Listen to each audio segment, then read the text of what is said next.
మనకి ఒక మంచి ముహూర్తంలో ఇది మన మెడలో చేరుతుందండి. దానికోసమే మన పెద్దలు అటువాళ్ళు ఇటువాళ్ళు ఎన్నో ముహూర్తాలు చూసి మన పేరు ఫలాల మీద ఒక మంచి ముహూర్తం డిసైడ్ చేసి మనకి ఈ పసుపు తాడుని మన మెడలోకి ఇది వస్తుంది.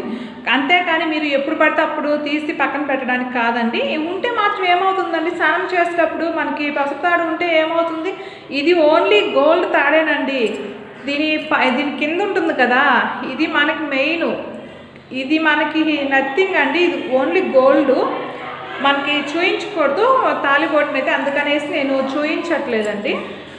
కాబట్టి ఎవ్వరు అలాంటి తప్పులు చేయొద్దండి. మీరు పసుపు తాడు కట్టుకొని చేసుకొని, ఇది మనకి గోల్డ్ సోప్ మరకలు అయితే ఏంటి, నలిగిపోతే ఏంటండి చెప్పండి, మనం మళ్ళీ సరి చేయించుకోవచ్చు. అంతేకాని వన్స్ ఒకసారి మనం ఏ టైంలో పడితే ఆ టైంలో తీస్తే కొన్ని గ్రహాలు అనేవి చెడు గ్రహాలు ఉంటాయి, అది మన భర్త ఆయుష్కి మంచిది కాదండి.